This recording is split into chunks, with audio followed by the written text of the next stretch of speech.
first time ever I got hard shots. It's like a game changer. It's incredible. Just feels good. That's a great question. I like it because it has a little cup holder in the back too. It's incredible. I got it from Target. It was on sale. It's not like a zipper. It's lamps, like almost like a walkie, and they just like don't work the best. It's like very finicky. It's like more annoying than anything, but sometimes I just have generational crash outs, and Eric is like, you need to calm down. It's too hot. I hate this. But like, I do actually really like it, especially when it's working. I'll send you the overhand. But that's just the one. Yeah. I have one that's just like wheels are falling off, the handle's broken, like That's how mine was. It was just like, this is beyond saving. And it's honestly like embarrassing to continue using this one, so I hate to. the hard shell is totally it's where it's at.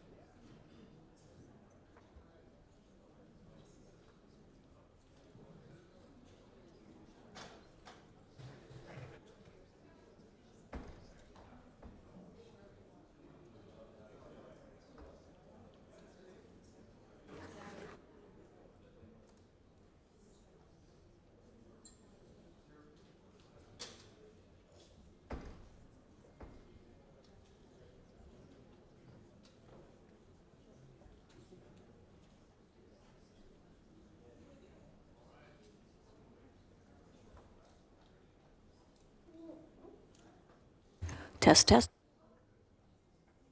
Test, test.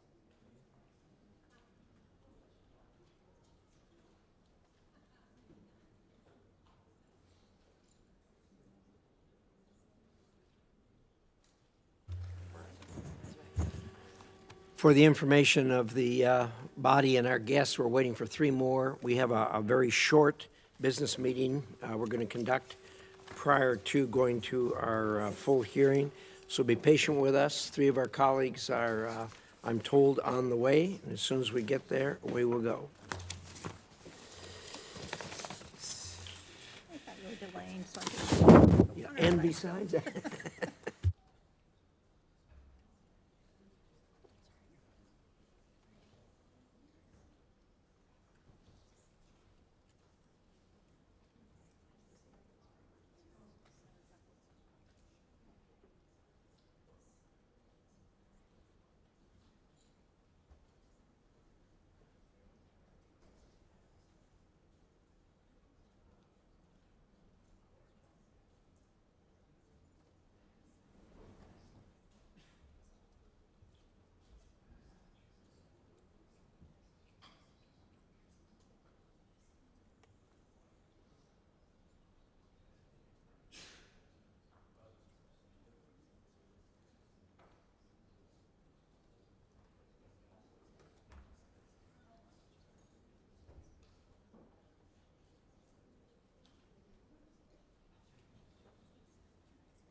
United States Senate Committee on Foreign Relations will come to order. Thank you for everyone's cooperation. We have a very brief business meeting to move some nominees, and thank you to the minority for their cooperation. We'll start with Ms. Kate Dillon of Maryland to be an Assistant Secretary of State, Education, Cultural Affairs. Is there a motion to send her to the floor with recommended she be confirmed? So moved. Second. Moved and second. Is there debate? Senator Shaheen.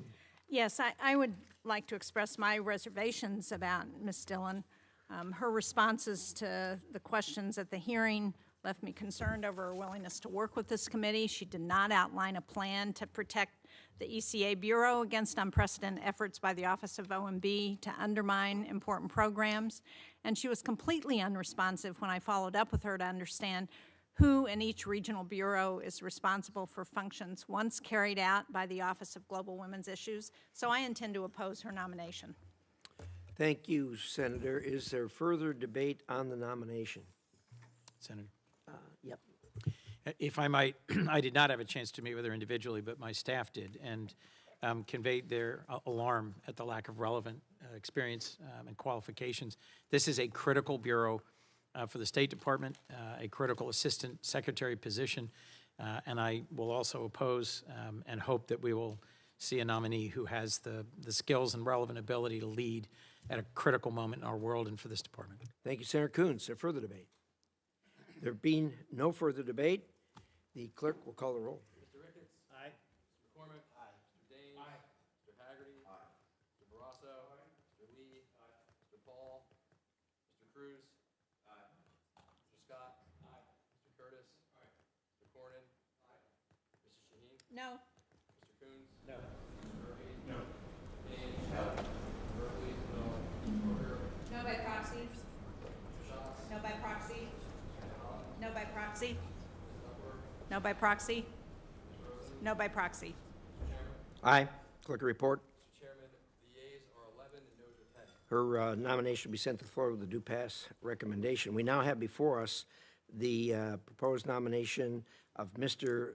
Adewale Sadiq of New York to be the United States Director of the African Development Bank for a term of 5 years. Is there a motion to send him to the floor?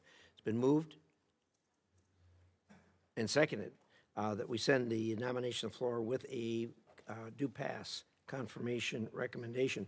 Is there debate? Senator Shaheen. Mr. Chairman, I intend to vote for this nominee, and I'm glad the administration has nominated somebody to be the executive director of the African Development Bank. But I just want to point out that the administration has also proposed zeroing out funding for the African Development Bank, which I think is inconsistent with not only the nomination, but the policy that we should be pursuing. So I hope that the nominee, Mr. Adewale Sadiq, will address the administration's concerns with the fund and not just walk away. Thank you, Senator Shaheen. Is there further debate? Being no further debate, clerk call the roll. Mr. Ricketts? Aye. Mr. McCormick? Aye. Mr. Daines? Aye. Mr. Hagerty? Aye. Mr. Barrasso? Mr. Lee? Aye. Mr. Paul? Mr. Cruz? Aye. Mr. Scott? Aye. Mr. Curtis? Aye. Mr. Cornyn? Aye. Mrs. Shaheen? Aye. Mr. Coons? Aye. Mr. Murphy? No. Mr. Daines? Aye. Mr. Berkeley? Aye. Mr. Porter? No by proxy. Mr. Schatz? No by proxy. Mr. Van Hollen? No by proxy. Ms. Duckworth? No by proxy. Ms. Rosen? Aye by proxy. Mr. Chairman? Aye. Clerk will report. And as the motion is passed, the nominee will be referred to the floor with a due pass recommendation. We'll have before us Mr. Kevin Kim of Texas to be representative of the United States of America to the Association of Southeast Asian Nations with the rank and status of ambassador.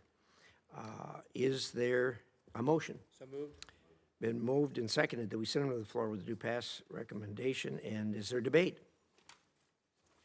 There be no debate. Clerk will call the roll. Mr. Ricketts? Aye. Mr. McCormick? Aye. Daines? Aye. Hagerty? Haggerty's aye. Mr. Barrasso? Aye. Mr. Lee? Aye. Mr. Paul? Mr. Cruz? Aye.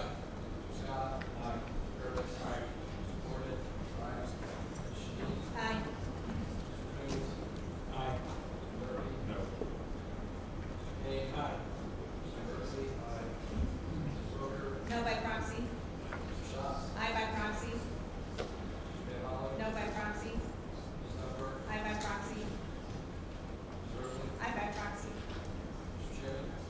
Aye, clerk will report. The yeas are 18, the noes are 3.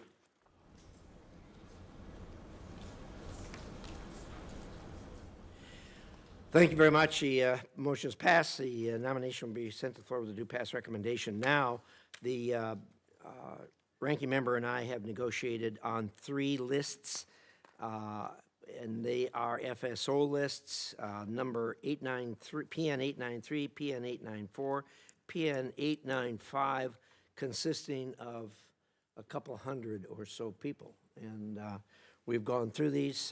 We believe these are, we really want to get these people moved. They're important positions they'd be sent to. So with that, is there a motion to send the 3 lists to the floor with the recommendation that these people be confirmed to their positions? So moved. Second. It has been moved and seconded that these 3 lists be sent to the floor as indicated. Is there debate? Senator Shaheen. Mr. Chairman, I think it's very positive progress that we are finally getting these Foreign Service Officer lists, but it has taken way too long. We are a year and a half into this administration. We still have ambassadors in places around the world who we don't even have nominees for. And I think it is well past time this committee receive and approve the Foreign Service Officer promotion list. And I hope we will send a very strong message to the State Department that we expect to see these lists move much more expeditiously in the future. Thank you very much, Senator Shaheen. On the bright side, it isn't often we That get is a to bright move. side. we don't often get to move a couple hundred like this. So that is very significant progress. So with that, is there further debate? There being no further debate, the clerk will call the roll. Mr. Ricketts. Aye. Mr. Corman. Aye. Mr. Dane. Aye. Mr. Hagerty. Aye. Mr. Rosso. Aye. Mr. Lee. Aye. Mr. Paul. Mr. Cruz. Aye. Mr. Scott. Aye. Mr. Curtis. Aye. Mr. Gordon. Aye. Ms. Shaheen. Aye. Mr. Cruz. Aye. Mr. Burton. Aye. Mr. Dane. Aye. Mr. Berkeley. Aye. Mr. Booker. Aye by proxy. Mr. Schatz. Aye by proxy. Aye by proxy. Aye by proxy. Aye by proxy. Aye, clerk will report. Please note, we had a unanimous vote to send 200 of these to the floor. Great cooperation and progress. Thank you very much. The nominations will be sent to the floor to move forward with the recommendation that they do pass. Thank you very much. Thank you, everyone. Senator Cruz, I know you've got other things you've got to get to, and others do too. But nonetheless, we have an important hearing this morning, and we want to welcome 2 witnesses this morning to help us out on an issue that all of us, every member of this committee, is interested in, and that is reforming the United Nations and assessing the United States' efforts and priorities. And we welcome Mike Waltz and Jeff Bartos to the committee. And the way we're going to go through this is I'm going to make a few remarks. I'm going to turn it over to the ranking member to make a few remarks. We'll then turn it over to you gentlemen. And I know you have some good information for us. We will then go back and forth on questions between the majority and the minority, and hopefully make some progress here. This is an incredibly important subject that all of us talk about from time to time, and none of us seem to have much ability to do much about it, but on the other hand, you do have a lot to do with it. So both of you, thank you for being here today, and it's almost 7 months to the day that you were both confirmed by the Senate. You've accomplished remarkable and unprecedented reforms across the UN, and I know you plan to do even more this coming year. You have a target-rich environment in front of you. As you know, the United States has historically been the most generous donor to the United Nations. That is an understatement. We have consistently paid 25% at minimum of the UN peacekeeping budget and 22% of the UN regular budget. This doesn't even include our voluntary contributions, which easily reach into the billions over the last few decades. That is a staggering amount of money. Yet this massive, very generous contribution has given the American people very little return on their investment. The UN has become an inefficient and bloated bureaucracy that has departed from its original mandate of maintaining international peace and security to instead focusing on politicized mandates and woke ideology. I'd like to say that was breaking news, but it is not. It has been happening for some time. Worse, many UN agencies have deep-rooted anti-American and anti-Israeli biases and even provide preferential treatment to our adversaries. This is not what the American people signed up for, and it's certainly not what they want to pay for. I'm glad that President Trump stood up for the American people and withdrew the United States from organizations that do not serve our interest, like UNESCO and the ill-fated UN Human Rights Council. In both of your hearings last year, I told you that I believed you had two of the hardest jobs in trying to reform the UN.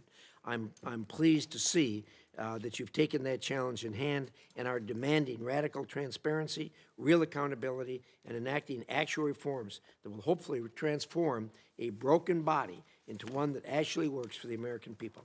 In today's hearing, I hope the committee can discuss the unprecedented reforms you've achieved over the last 7 months and how you will capitalize on this momentum to further align the UN with the administration's priorities. With that, Senator Shaheen. Well, thank you, Mr. Chairman, and welcome, Ambassador Waltz and Ambassador Bartos. We're delighted to have you before the committee. The war in Iran and the struggle over the Strait of Hormuz underscores a basic point. American power is strongest when we are exercising it with allies. From World War II through the Cold War, our major successes have come through broad, multilateral coalitions because alliances multiply American power. But unfortunately, instead of working with NATO allies like France, Germany, and the United Kingdom, the administration has been criticizing them for refusing to join the U.S. effort in the Strait of Hormuz. As a result, we are now operating without shared burden, political cover, or international legitimacy. That's reflected in how the United States is voting at the United Nations, both in substance and who we are lining up with. Increasingly, the United States is voting with Russia, China, Belarus, and North Korea.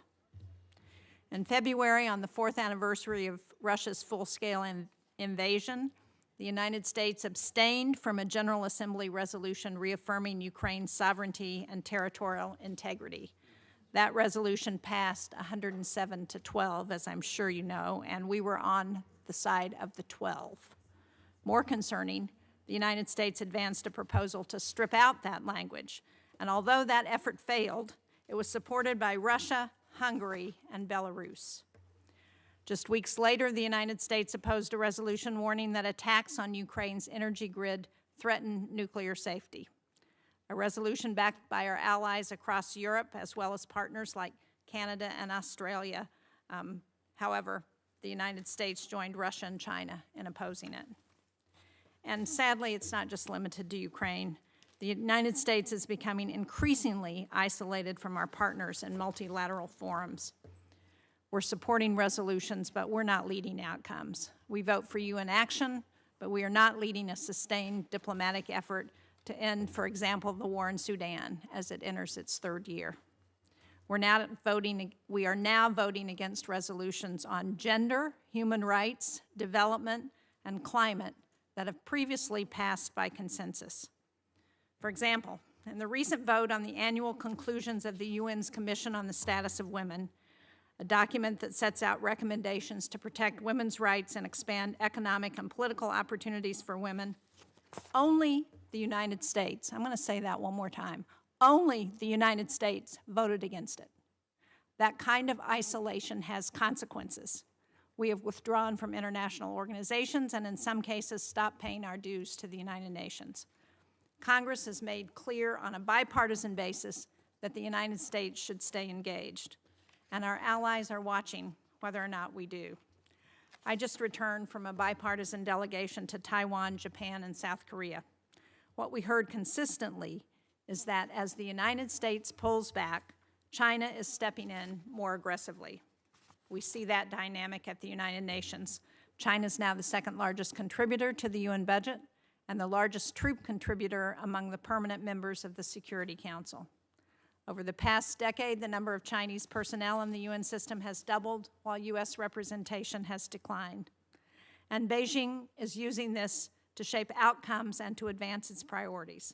So I'm not clear about what the strategy is here. I don't understand how alienating our allies, stepping back at the UN, aligning with adversaries on key votes, advances U.S. interests. I know both of you understand these dynamics. I appreciate what you're doing at the UN and your efforts for reform. I think all of us believe that the UN should be more effective and efficient, but I just don't understand some of these moves, and I don't see how they help the United States. Thank you, Mr. Chairman. Thank you, Senator Shaheen. We'll now turn to our witnesses. Ambassador Waltz, we'll start with you, and we welcome Julie. Always glad to have you join us. And I know you have some important matters to take up with us, Ambassador, so the floor is yours. Well, thank you, Mr. Chairman, Ranking Member Shaheen, and members of the committee. I do appreciate the opportunity to appear before you today. I think we've made a number of real strides in reforming this organization, and I'll just say out the gate, we use this committee's name and you and the ranking member quite a bit as we are driving reform. Your oversight strengthens our hand in New York, and when we are, Ambassador Bartos and I and the team are pressing the UN to spend American dollars wisely, I remind them, the United States Senate, the American people are watching. Last year, Senators, the American people returned President Trump to the White House with a clear mandate to put America first in our foreign policy. That included a hard look at the United Nations and these international organizations. And from the very beginning, Americans measured it by a simple test, that if the United States is going to be the largest funder, the biggest bill payer of their hard-earned money towards the UN must work for American interest. Now, 80 years later, frankly, the UN has drifted. Its budget has quadrupled in terms of assessed and voluntary giving over the last 25 years, yet we have not seen a quadrupling of peace. Wars rage, dictatorships are honored at human rights agencies, the bureaucracy has grown, and the results have lagged. Meanwhile, the UN pushes costly ideological agendas, from its 2030 agenda to by the Secretary General's own admission, failing Sustainable Development Goals, instead of focusing on the basics, instead of focusing on peace and security. So, yes, Americans ask, I think our family members, our constituents ask, is it worth it? Is their money being well spent? Honestly, I wondered the same thing when I first arrived at New York. President Trump's answer was clear when he nominated me for this job. The UN has tremendous potential, but it needs to do its job. It needs to realize that potential. So my charge, our mission's charge, is get the UN back to basics, end conflicts, keep the peace, and deliver life-saving assistance. And to that end, we have had some notable successes. On Gaza, when we came in, war was raging. Dozens of hostages, including Americans, were in those god-awful tunnels being forced to dig their own graves, and aid was still at a standstill. President Trump changed that. He put forward a comprehensive 20-point peace plan. It was celebrated by world leaders, including the Palestinian Authority at Sharm el-Sheikh. And then we brought it to the Security Council and got it endorsed without opposition, 13-0. That framework now does a number of things. It anchors an international stabilization force. It put in place local Palestinian governance. And aid has been moving and exceeding the UN's own standards since that plan was put in place. And now you have a World Bank managed fund focused on reconstruction, funded largely by regional partners, not by American taxpayers. So I know a number of you have asked kind of what's our approach and model going forward. That is emblematic of the model. American leadership, American diplomacy, but sharing the burden and getting actual results for the people that we represent. We've also applied it in Haiti, building support for a gang suppression force that now the UN's providing the logistics for, cutting the cost for that effort by 3/4.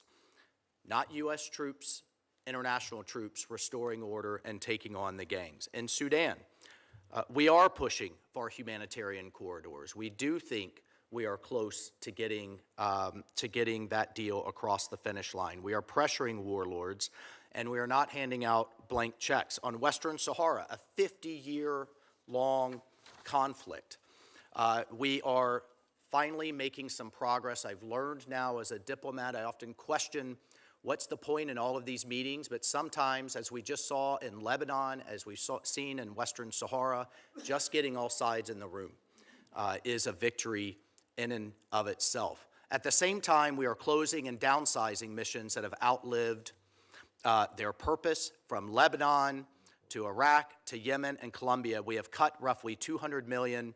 We've reduced boots on the ground. No more missions sitting around for 30 to 40 years.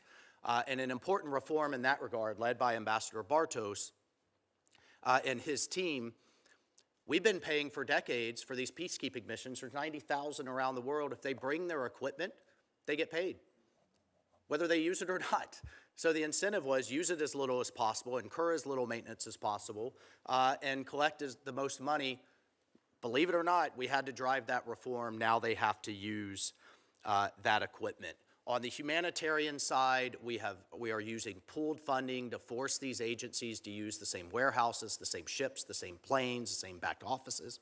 On the development side, we are heavily engaging the private sector. Let's lower barriers to capital, drive foreign investment, and create jobs, not dependency. And we're calling that trade over aid. We are continuing to engage in these key bodies, these international regulatory bodies that set standards like the International Telecommunications Union, the World Intellectual Property Organization, but we're fighting things that will be bad for our industry, like the carbon tax that was almost placed upon all global shipping that would have passed on $1 billion a month. And then finally, Senators, I'll just say, in terms of the UN itself, we drove, and it's through an elaborate and painful committee process that has to be done by consensus. Imagine if everything in the Senate or the Congress had to be done by consensus, all 100 to get anything done.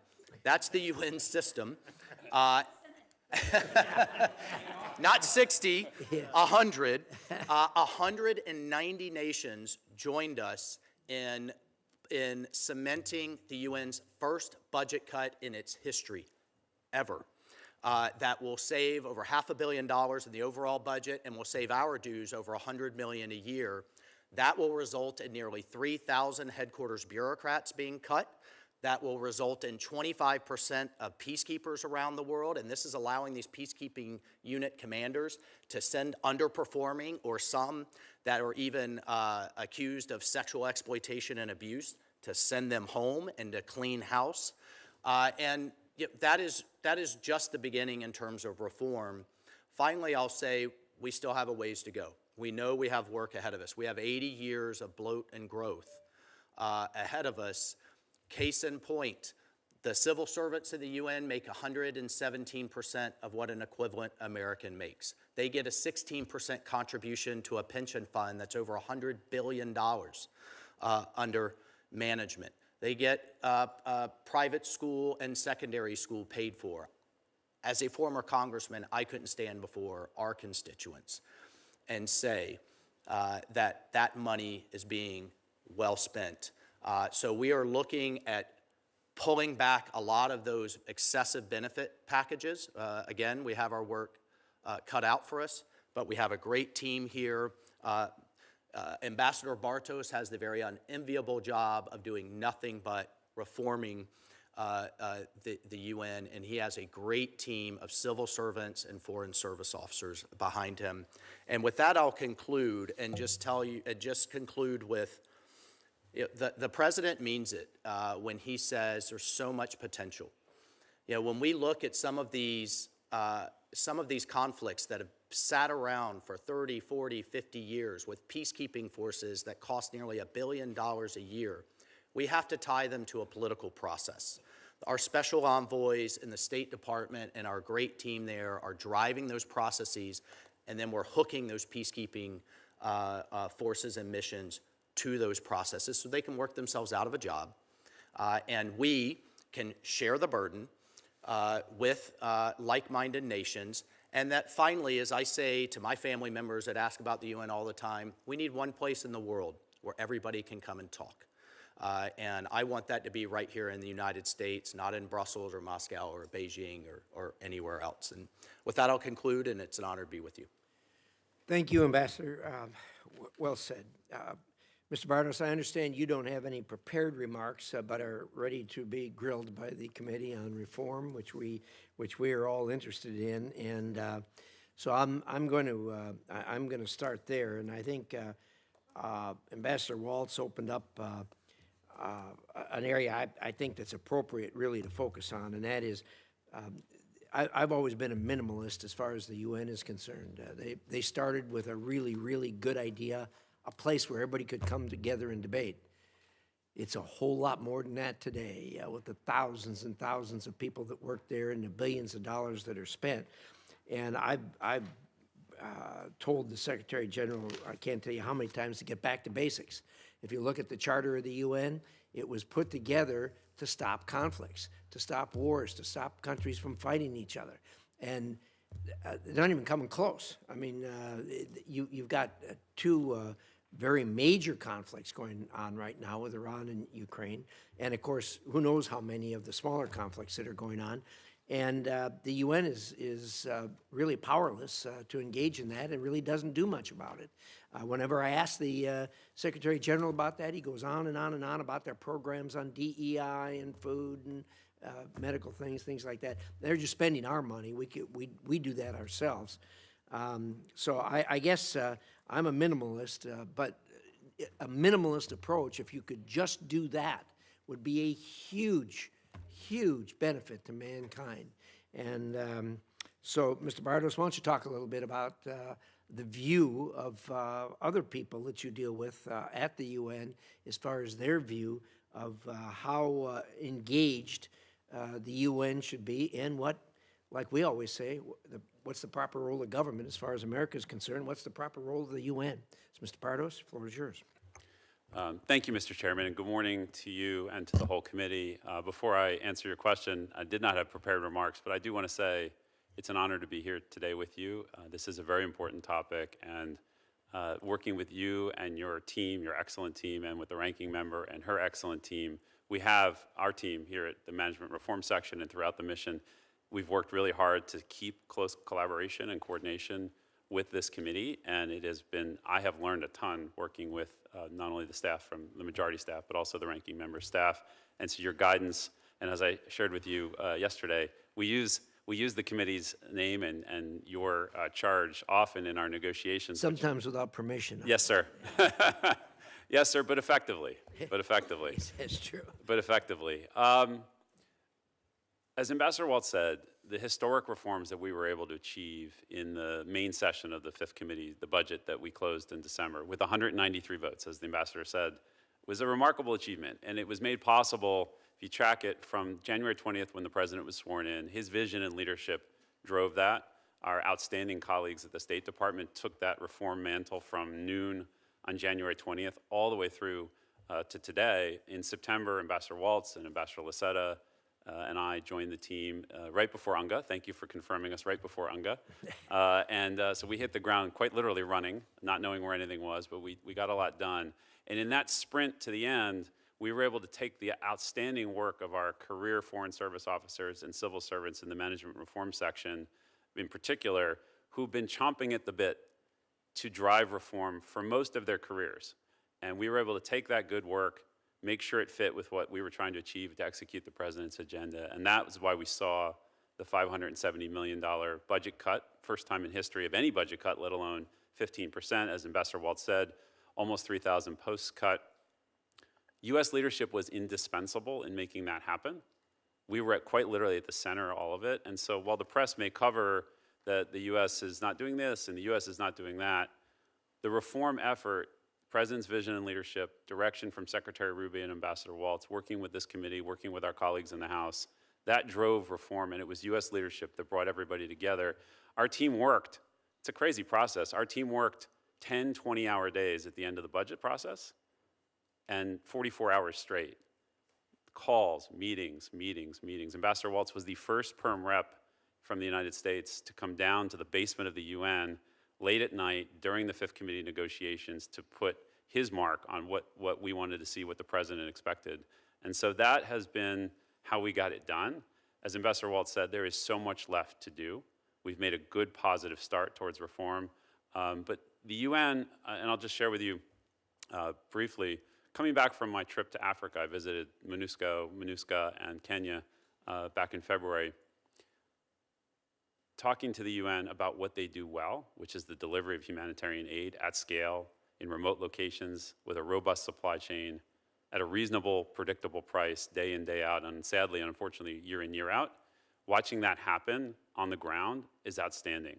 And the message I have been trying to deliver to all UN leadership, from the Secretary to the Deputy Secretary General, all the way through the cabinet of the leadership team at the UN, is focus on what you're excellent at. Chairman, to your point, minimalist. You're excellent at this. Do more of this.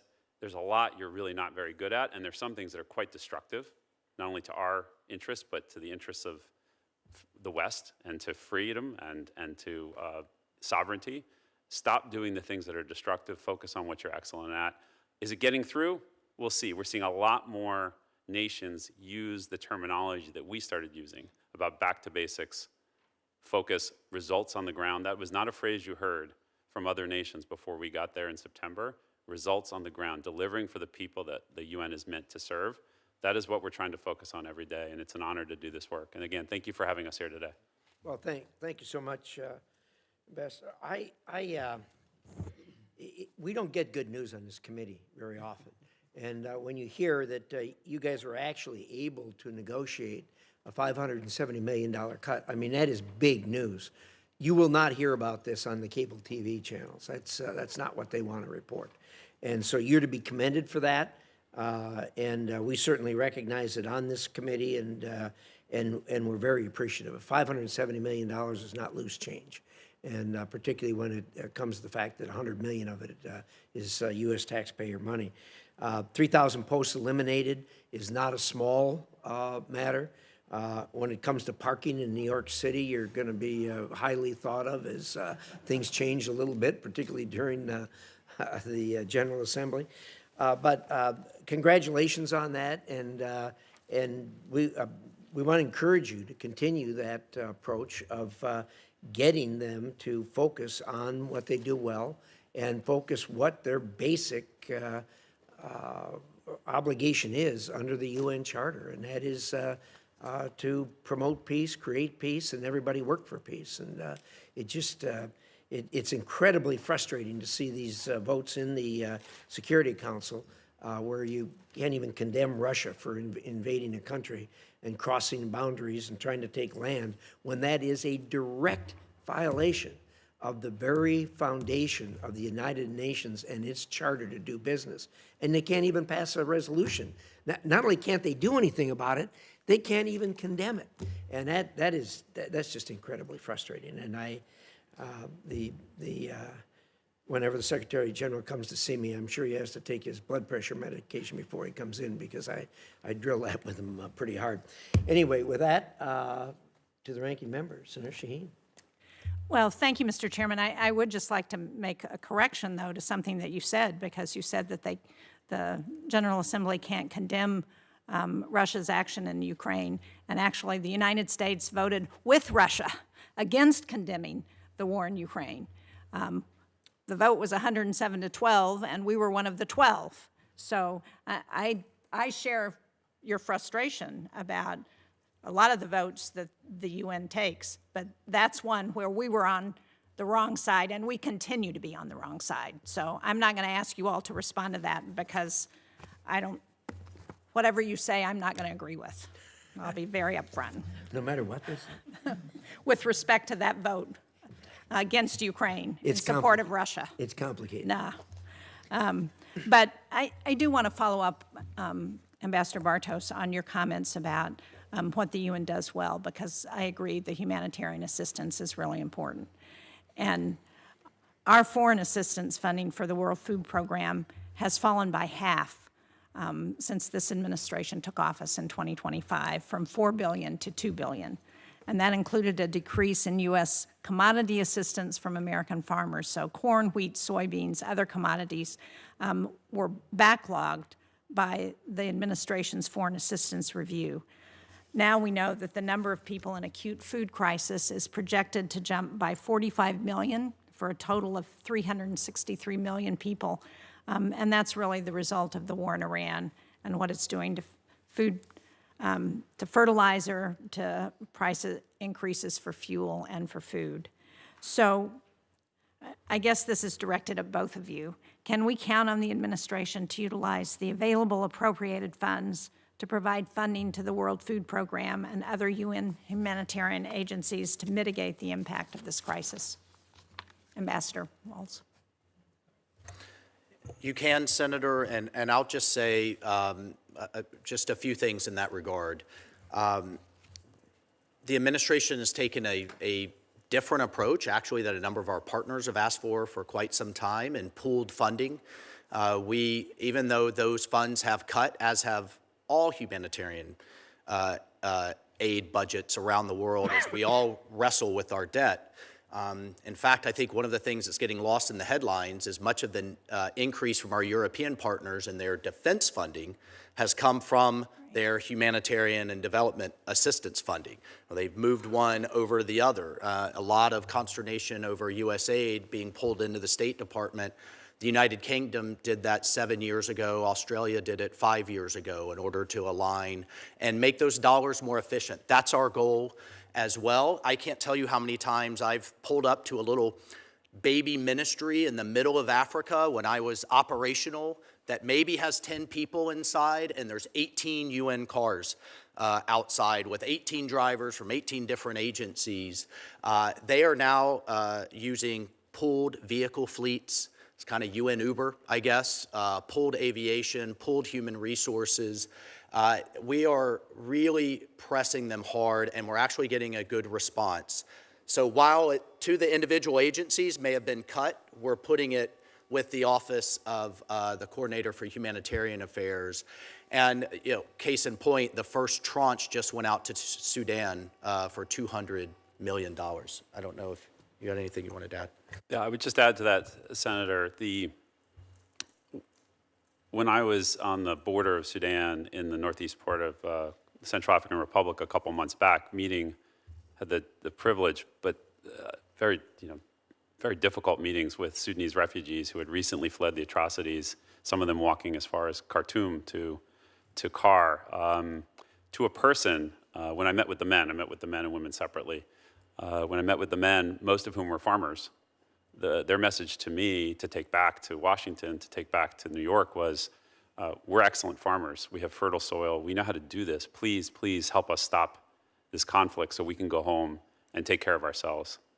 Thank you for they were very clear. Thank you for taking care of us. Thank you for providing this food, medicine, shelter, for providing a safe harbor here. But we want to go home. And so it is the tie-in, and we're very conscious of it. It's the tie-in between peace and security and this emergency response that we're constantly not only watching, but we're constantly engaged with, not only in our mission, which we have some just outstanding humanitarian coordinators within our mission who work in the ECOSOC and who work throughout the political section and in MR, but also with our colleagues at the State Department who are constantly traveling to the region to try to get peace and security, stability, so that we can get people back to farming.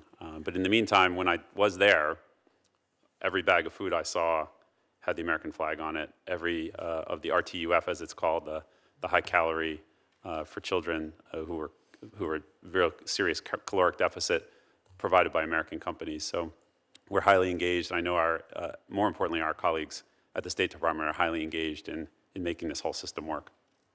Well, I appreciate that, and I think the members of this committee share the view that anytime we can end the conflicts, that's the critical thing to do. But in the meantime, we hope that people are not going to starve while they're waiting for that. Thank you. Well said. Senator Ricketts. Thank you, Mr. Chairman. Later this year, the United Nations will select a new Secretary General, and this will mark a consequential moment for the future of the institution. For the United States, as the largest financial contributor, it's an opportunity to demand real reform. We should support leadership that prioritizes accountability, transparency, and confronts anti-Semitism within the UN system and pushes back against adversaries like Communist China. Concerningly, one of the candidates gaining traction for this role is Dr. Michelle Bachelet. Her record raises serious doubts about whether she meets that standard. As High Commissioner for Human Rights, Dr. Bachelet was given a platform to investigate credible reports that Communist China was detaining over 1 million Uyghurs in internment camps, carrying out forced sterilizations, and using coerced labor. Instead of clearly calling out those abuses, she conducted a tightly controlled visit, coordinated with Beijing, and stopped short of labeling these actions genocide. Now, while the report did have serious allegations of mass detention, sexual violence, and forced sterilizations, a diplomat cited by Politico at the time claimed that sections, particularly with regard to the forced sterilizations, were watered down right within hours of the final report being released. She also has promoted the view that abortion is a fundamental human right. These actions reflect a pattern of poor judgment, misplaced priorities, and a failure to uphold the UN's core mission. This disqualifies her from leading the UN. In fact, I recently co-signed a letter to Secretary Rubio urging the United States to use its veto to block her nomination.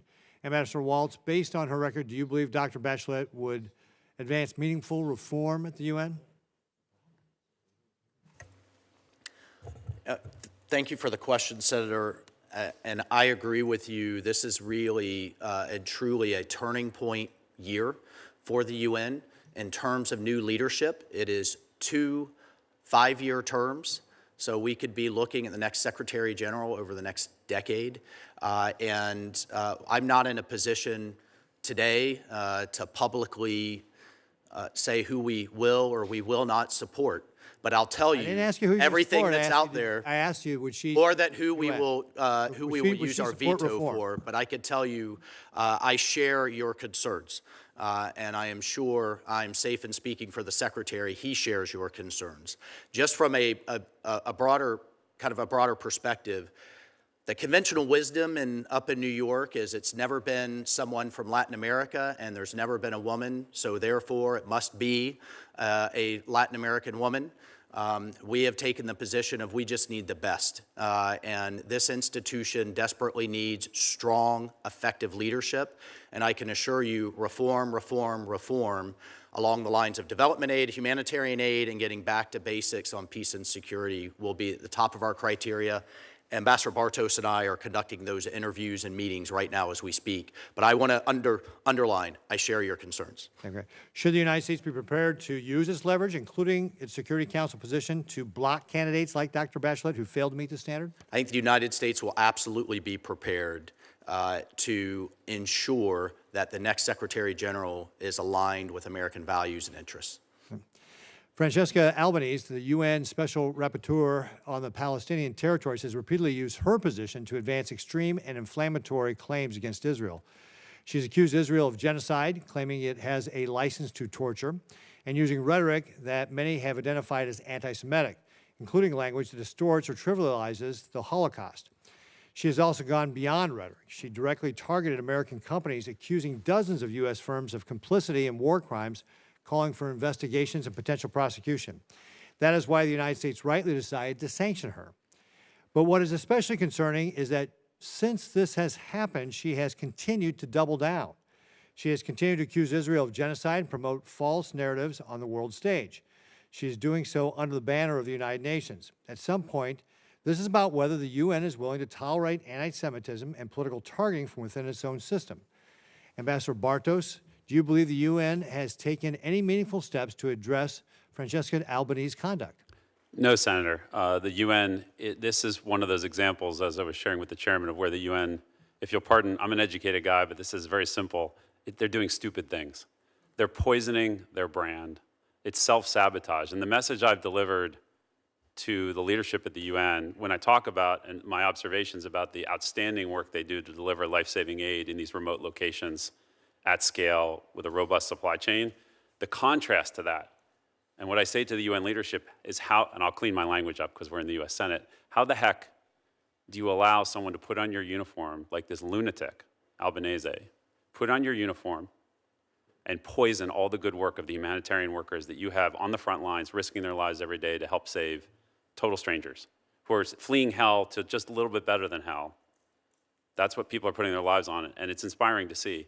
How can the same organization allow this lunatic to put on the uniform and poison all that good work? And it's self-sabotage of the worst. In corporate America, Senator, where we both come from, in corporate America, this business would be out of business for behavior like this. And I've made that point. Now, where we need to get better and stronger and smarter is I'm heading to Geneva next week, and I'm going to be meeting with many of the perm reps who can decide that it's time to fire this lunatic. Am I going to be successful? Sir, I look forward to reporting back on those conversations, but it's time to operationalize. I think the Secretary's leadership, Ambassador Waltz's leadership, the President's leadership, and our team's leadership on sanctioning this lunatic was absolutely the right thing to do. It is now time to hold the UN accountable and make sure she's fired, along with some other special rapporteurs who are poisoning the good work and the good name and the good work of all those brave humanitarians who are out there in the field. It has to happen, and it has to happen now. This self-sabotage has to stop. Well, thank you very much. I appreciate that answer, and I agree with you 100%. Please continue to do it, because there's many of us who feel the UN is a deeply anti-Semitic organization, and to the extent that you can start getting rid of the bad actors who contribute to propagating that, I think you'll do the UN a huge favor. Thank you, Mr. Chairman. Thank you, Mr.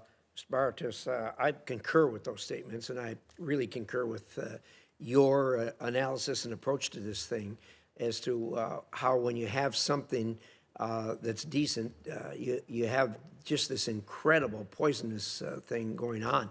I used the same analogy when it came to UNRWA. You had this organization called UNRWA within the United Nations that was just absolutely poisoning the rest of what UN tries to do. So I hope you'll keep that up. Senator Coons. Thank you, Mr. Chairman. Thank you, Ambassador Waltz and Representative Bartos. Julie, great to have you with us, and appreciate your service at the United Nations. And I do want to get to a question about the war in Iran and a concern I have, and dedicate most of my time to talking about your good work in trying to advance UN reforms. I am encouraged at the outset, Ambassador Waltz and Representative Bartos, to hear you say that you believe the UN is doing good and valuable work. That there's entities like the WIPO and the ITU where we have to participate. We have to push back on Chinese influence and competing views that would impact our role in the world, our safety, and our security, and that if they get back to basics, they can really contribute to the world, to humanitarian relief, to peace and security. And hearing from you, Mr. Bartos, about your recent trip to 3 countries in Africa to see peacekeeping, refugee support, humanitarian aid delivery was encouraging. There's plenty we disagree about. I want to focus on a few of the things we agree on, and then a few concise questions, if I could. Ambassador, we're 6 weeks into a war in Iran. We haven't had the secretaries of defense or of state or any other senior representative in front of us. So you may be surprised. We agree on a lot, that an unchecked Khamenei regime is a profound threat to us and our allies and our values, that a nuclear-armed Iran is unacceptably dangerous, that it's in our interest that the Strait of Hormuz be free and open and internationally controlled. But, you know, this far into this war, I'm gravely concerned that we still have an Ayatollah, the son of, that we still haven't controlled their enriched uranium, that we still haven't reopened the Strait of Hormuz. And the president announced today the deployment of thousands of more U.S. troops. We may be on the verge of major combat operations on the ground in Iran. I hope and pray that the ceasefire holds, that negotiations resume, that the blockade is effective, and that there is a better deal than the JCPOA achieved. I suspect we both hope that. But if the tempo of this war resumes again, and we lose more American service members, and we spend more of the American taxpayer dollar, one of my core concerns has been the lack of any effort to consult and inform Congress or to seek our authorization. we share an understanding that the president has not asked for a declaration of war. Is that correct? The president has not asked Congress for a declaration of war, no. We haven't declared war officially in decades, but we have, in the previous conflict in the Persian Gulf, had hearing after hearing after hearing and votes in Congress for an authorization of the use of military force. We also, in a number of conflicts, have respected the War Powers Resolution 60-day termination clock, which, if we were following that, would have about 15 days left. My simple question is, are you aware of any plans to seek authorization from Congress if a full-scale ground war begins, or if this conflict resumes, if the ceasefire stops? And would you support Congress authorizing this conflict so that the warfighters who we are sending into this region know that they have the support of the American people through their elected representatives? Well, Senator, thank you for the question. I certainly wouldn't and shouldn't get ahead of the president and his engagement with Congress.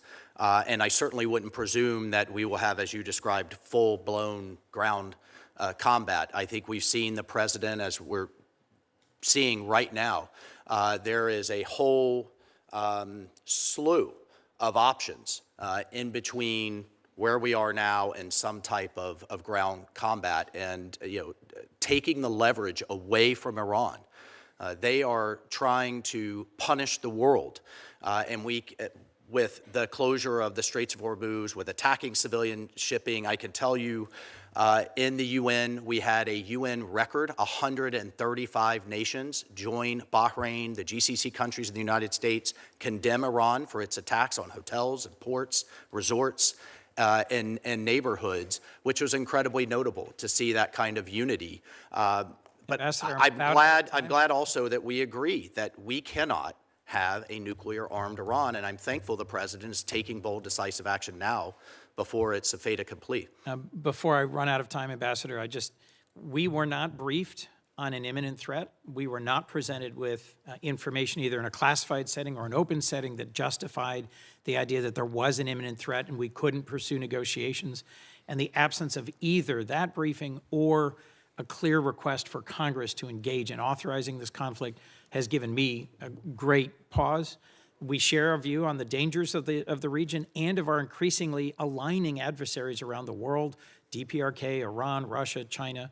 I am hopeful that you will that you'll convey the message back that a prompt briefing on what was the imminent threat that precipitated this conflict and an urgency around requesting authorization. Instead, we will simply keep voting on war powers resolutions here that will send a divided message. And I don't want us to send our young men and women into harm's way with a divided message from this Congress. If I could beg 30 seconds, Mr. Chairman, I do just want to say I appreciate that you're making progress in reducing the bloat and the personnel and the overreach and the expenditures at the UN. I do hope you'll also listen to the ranking member's comment up front, which I agree with strongly. We are better off when we are with our allies, when we are voting in the UN and when we are acting in the UN in concert and partnership with the countries that share our values, standing up to those actions and statements that don't, but also partnering with those that do. And so whether it's the conflict in Ukraine and Russia's aggression, where we should be standing much more closely and consistently with our partners and allies, the resolution of the war in Iran, or the urgency of actually deploying and using the humanitarian funding that's been appropriated. I look forward to working with you on making sure that we make the UN the effective and meaningful partnership for peace that it can and should be. Thank you. Thank you, Senator Coons. And it's good to hear your initial statements about the matters regarding Iran that we all agree in, as far as not being able to have a nuclear weapon and that sort of thing.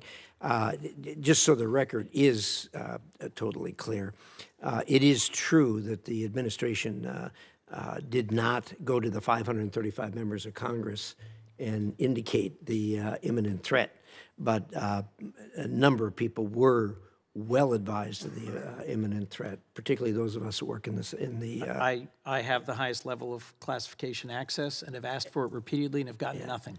as do I, and I have that. So thank you so much. The inequality of access to information is at the core of the point I'm trying to make. If you I don't understand that. inform and brief Democrats and Republicans in the relevant senior roles, I am the senior Democrat on defense appropriations. I should know, and I have not been briefed. Thank you so much, and we'll move from there to Senator Hagerty. Thank you, Mr. Chairman, and I want to thank the gentleman here today for your willingness to serve. I'm very heartened to see such strong leadership at the United Nations and delighted to have you here today.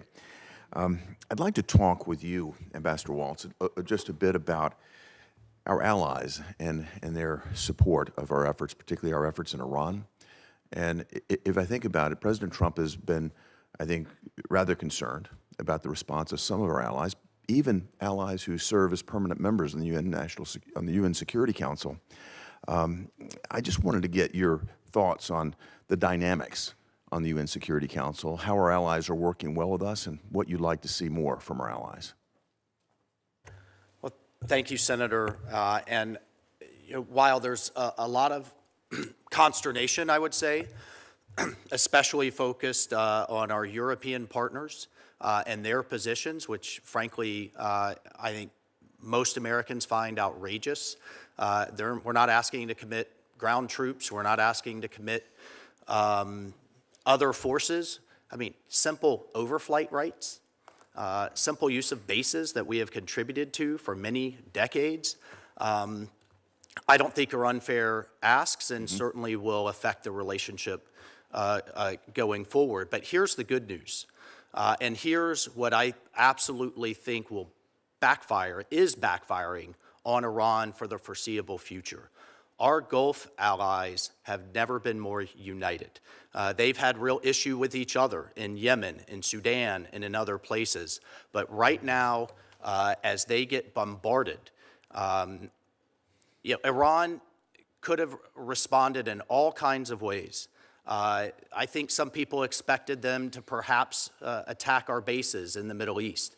But to launch the hundreds and thousands of drones and missiles into resorts and hotels and civilian neighborhoods and civilian infrastructure is absolutely outrageous. And I was very encouraged to see 135 countries align with Bahrain, align with the GCC, and stand firm to condemn that in international law through the UN Security Council. And going forward, many of these Gulf, it's a tough neighborhood. Yeah. Qatar, UAE, others, Qatar had a free trade zone that Iran used. They had banking services that Iran used. Qatar shares a gas field. They are solidly on our side in this conflict. They've seen Iran for what it is, and they are all thanking us profusely at the highest levels that we've taken action before Iran could blackmail the world and the region with a nuclear weapon.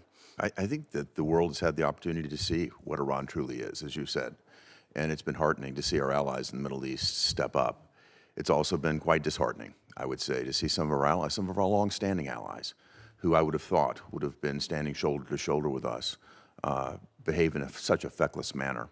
And I very much appreciate your leadership, and I hope showing a mirror to those members that have been our allies for a long time, particularly those on the UN Security Council, that the United States is going to lead from a strong position, and I hope they'll see the opportunity and be inspired to do the same. Thank you, and I want to be clear, though, Senator. Look, we share the same values, we share the same goals.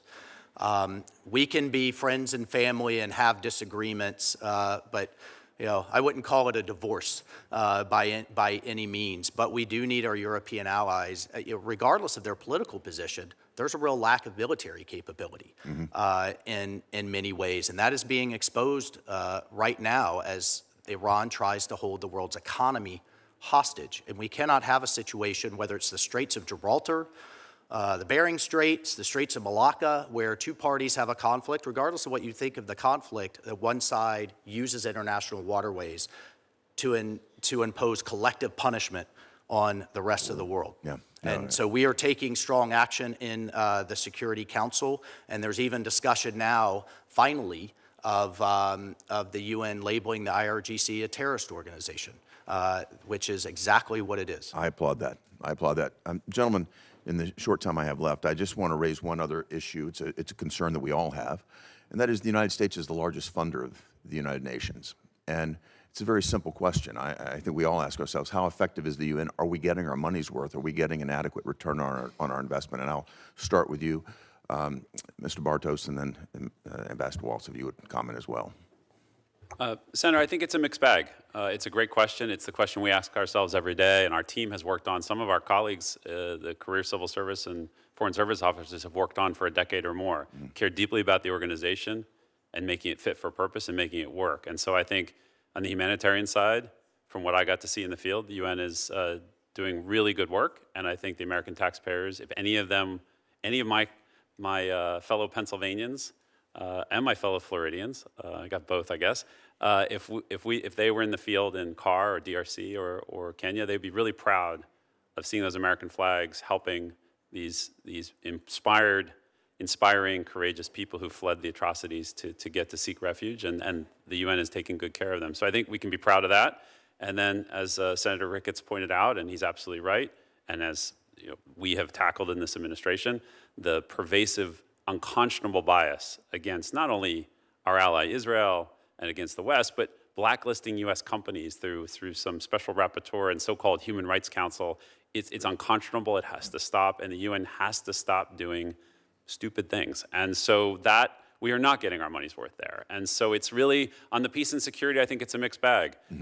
The Central African Republic, the mission, it's called MINUSCA, that's trending in the right direction.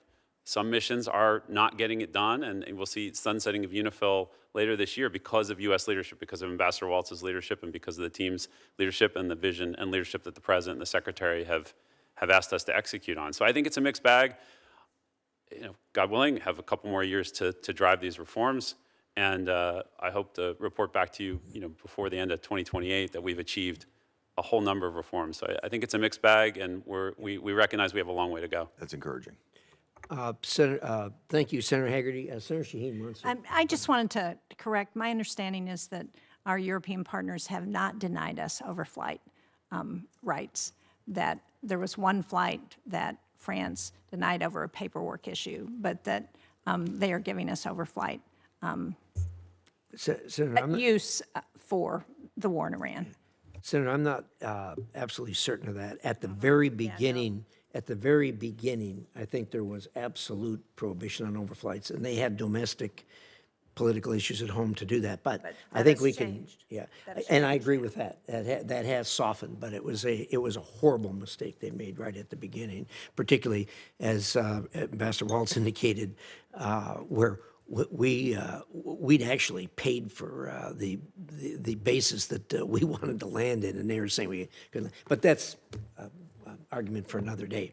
So let's move on to Senator Murphy, who I know has some things to tell us. Thank you, Mr. Chairman. We're having a discussion about the Iran war right now because, Mr. Ambassador, you're the most senior member of the President's National Security Team to testify before this committee on the most significant military engagement the United States has entered into in the region in decades. Those of us on the Democratic side do find it amazing that we still have not had an open hearing on this committee or the Armed Services Committee on this conflict. The UN has historically been at the center of the development of the laws of war, which have helped prevent millions of unnecessary civilian deaths in conflict. The United States has traditionally been at the center of that process. But President Trump has said that if Iran does not comply with his demands, that he will end Iran's civilization with specific threats to target civilian infrastructure. This looks to a lot of us and to the world like a promise by the President of the United States to commit war crimes. I'm sure you don't agree with that assessment, but we have never had a president before threaten to end an entire civilization and double down on that claim if that country does not accede to the demands of the United States. So what does the president mean when he says that if these negotiations don't work out, he will end Iran's civilization?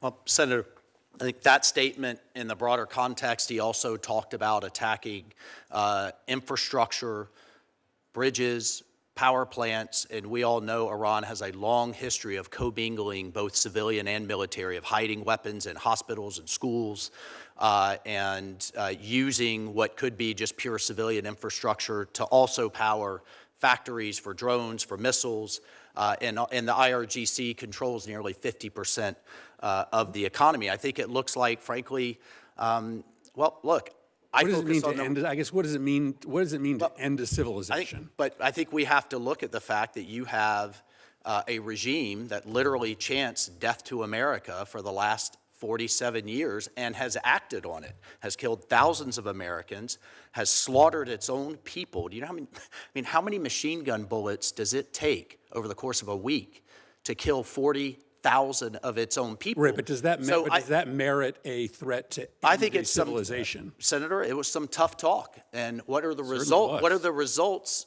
Was we had the highest level engagement in the history of the Iranian regime with the vice president and speaker of the parliament less than a week later. We had a ceasefire 48 hours later. They clearly got the message, and they clearly came back to the table. And I guess it's an open question as to whether we should try to pursue our aims by threatening another nation with mass civilian casualty. I don't know that that's something that we should celebrate, that we are able to cow nations to our demands by threatening to kill civilians. As a former military member, and I'm safe in speaking for our military, they take every precaution possible to avoid civilian casualties. But this regime responded, and again, if we focus on the results over the rhetoric, they came to the table, they got the message, they put the ceasefire in place, they haven't honored it with the Straits of Hormuz, and now we have talks ongoing. Let me ask you about the Strait, because obviously that is what is impacting our constituents in a significant way. Did the administration anticipate that Iran would close the Strait, or was that a surprise? Oh, I can tell you, having formerly worked in the Pentagon and been in the military for 27 years, and the committees I sat on in Congress, that has been war-gamed over and over and over again by CENTCOM. And as you know, the CENTCOM commander was the former 5th Fleet commander out of Bahrain. So it was anticipated. Well, it was anticipated, to my knowledge. Again, I'm sitting, up at the UN, absolutely.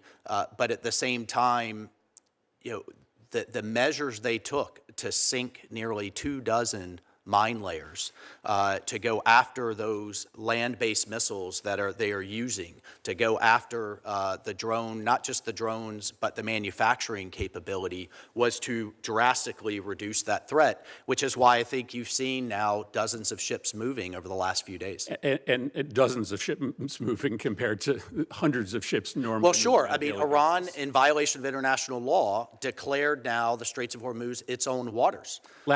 It's essentially punishing the entire world, and I think the president should be applauded for flipping the script, because now their ships can't move. Lastly, just one clarification on another war goal. Is it a goal of the war to enact regime change? And if so, have you accomplished that goal? The president has referred to the regime having changed and that being a successful byproduct of the war.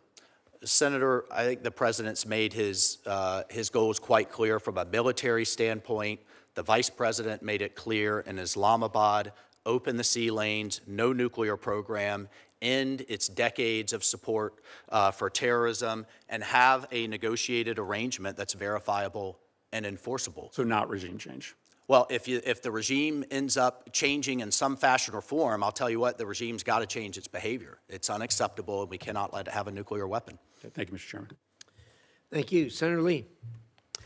Thanks so much to both of you for being here, and thanks for all you do on behalf of our country. With respect to both of you, I just want to begin by thanking you for your tireless work to improve things within the UN, and especially to advance American interests at the UN. I can't imagine, actually I can imagine, but I can only imagine that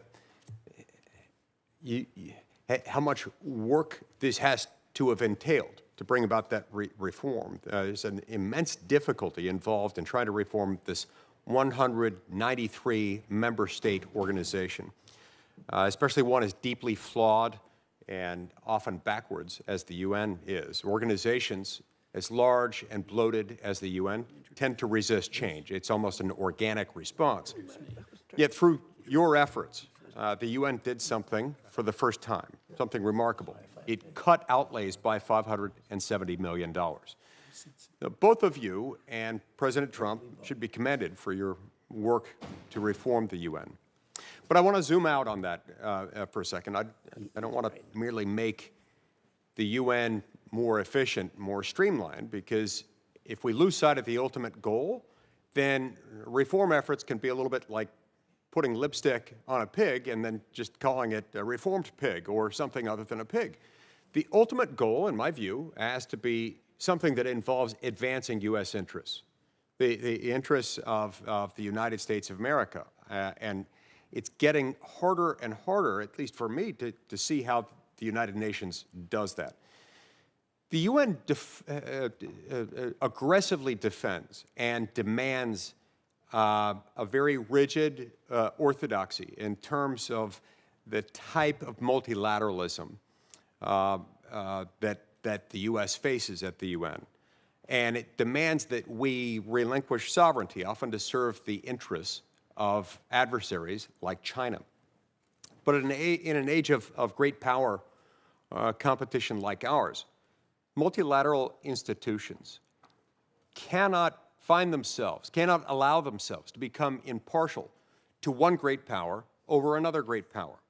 Our adversaries flourish in a system we created because of how that system was designed and how it's evolved. We see this from time to time at other multilateral institutions, but especially within the United Nations. We cannot rely on the UN, and we cannot let the UN continue to be a drain on U.S. resources and efforts, especially if it's going to be undermining us.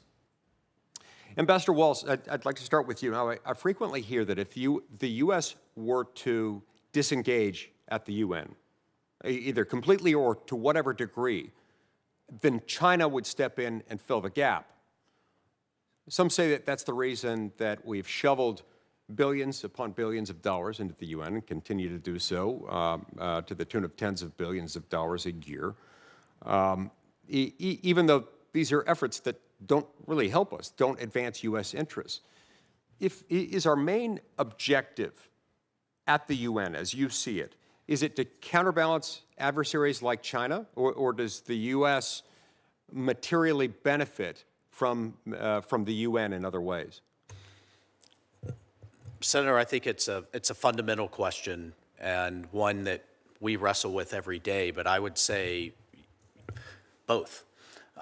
For example, for our industries, it's kind of one of those things, if we didn't invent it, somebody else would. For our entrepreneurs and our businesses, we have to have their IP protected and treated a certain way when it leaves our shores and it's outside of U.S. jurisdiction. So the World Intellectual Property Organization, incredibly important. I don't know about you, when pilots are flying around the world, I want them speaking English. I want the air traffic controllers and mechanics trained to a certain standard of the International Civil Aviation Organization.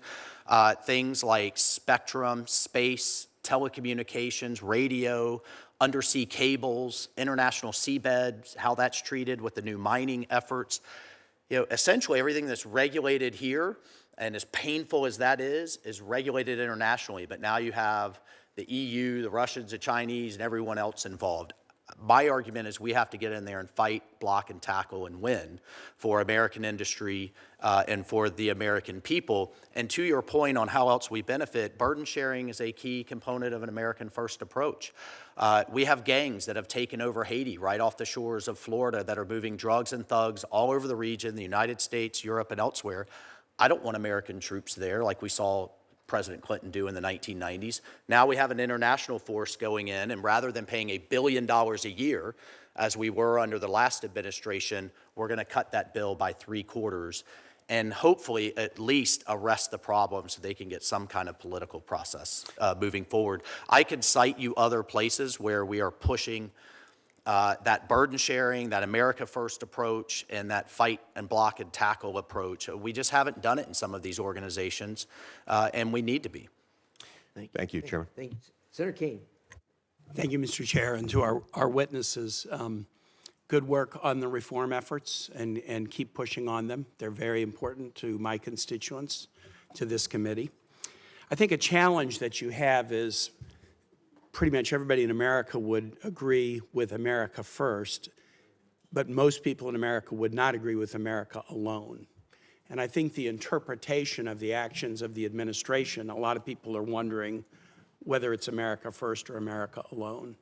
I would like to introduce for the record a list of organizations and treaties that the U.S. has withdrawn from during President Trump's first and second administrations. It's a 5-page list, if I might, Mr. Chair. Folks see that. They see the president trash-talking allies, talking about Canada as a 51st state or an invasion of Greenland connected to a NATO ally.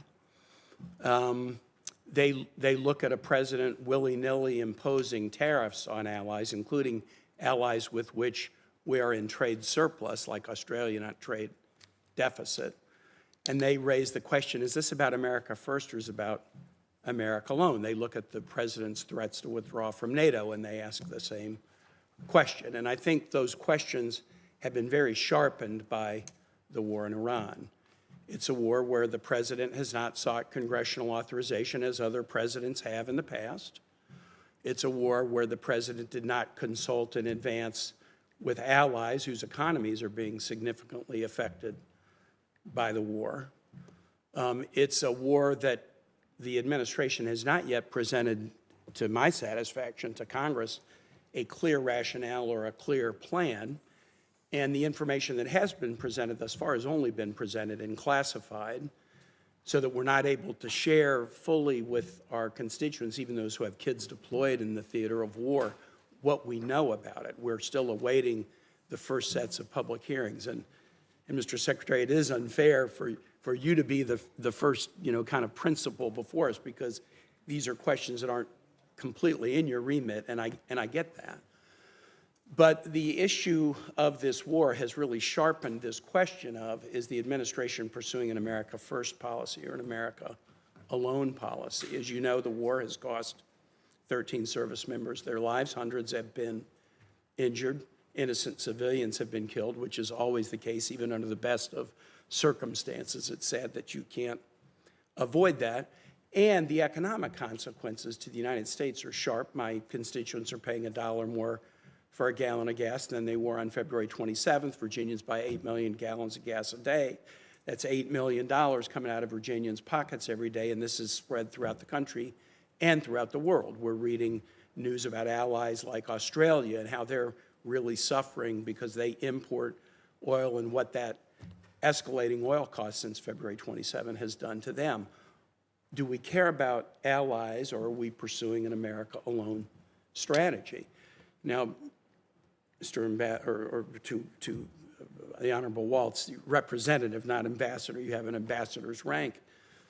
You've talked about the president wanting to make sure that Iran doesn't have a nuclear weapon. And you know this, but just in case there are folks who are watching who don't know this, the United States, over the course of 2 years, negotiated a deal with Iran, with our European allies, and with adversaries, China and Russia.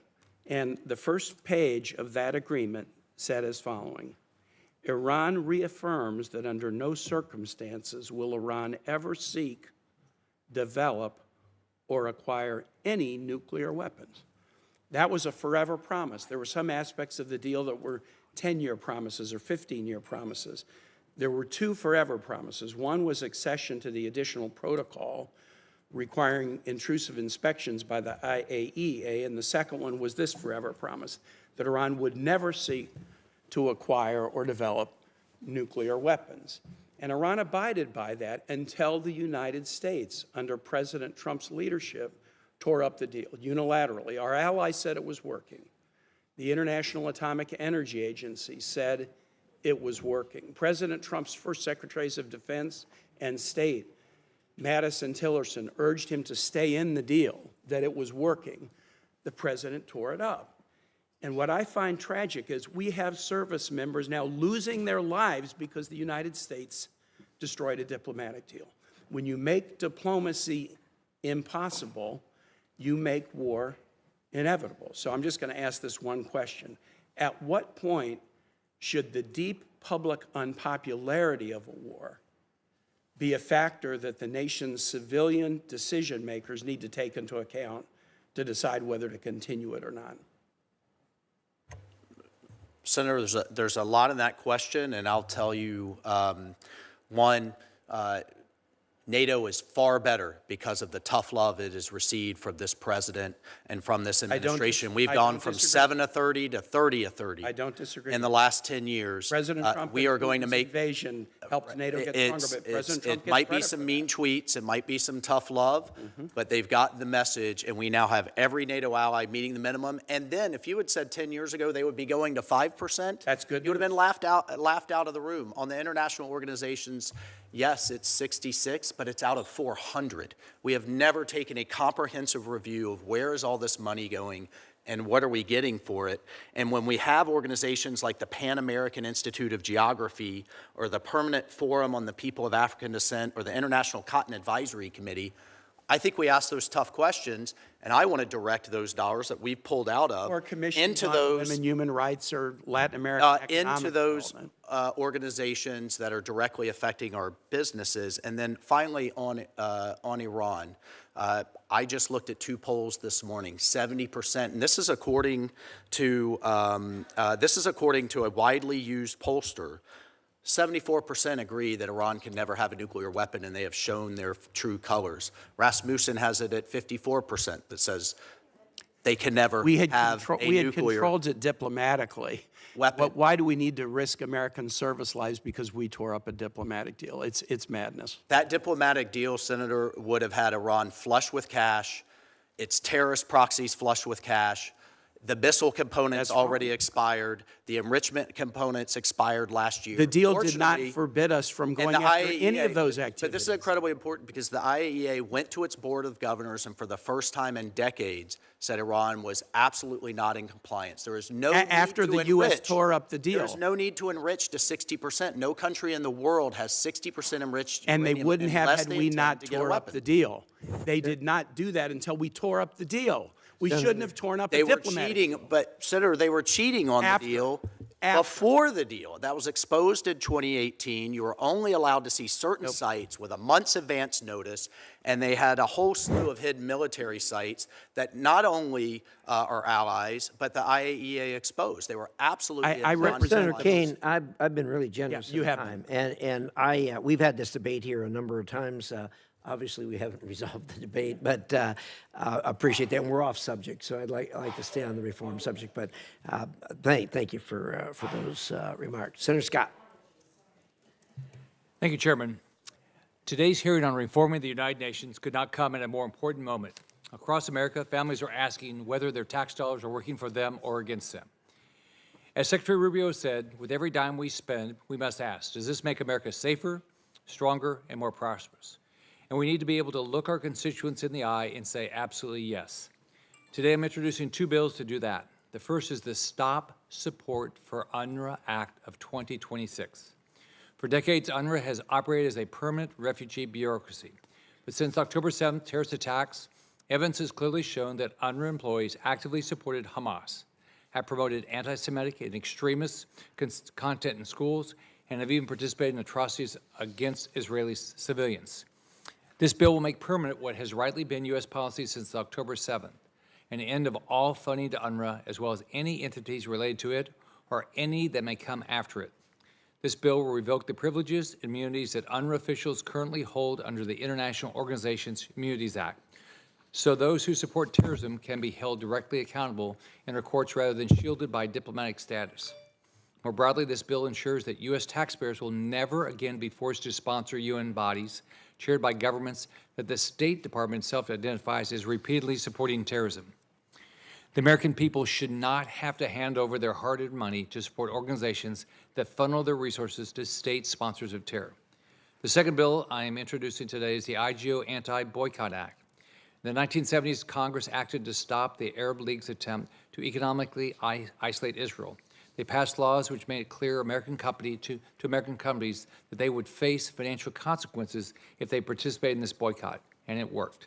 Today, however, the same campaign of economic pressure now works through international bodies, UN agencies and other IGOs that compile blacklists of Israeli companies and seek to delegitimize Israeli economically. The principle is simple and vital. We in Congress could never let the whim of an international body override the security and prosperity of the American people. America's sovereignty means we will decide who we support, whom we trade with, and whom we defend. My bills affirm that our commitment to our allies will never be subordinated to the agendas of unaccountable international organizations.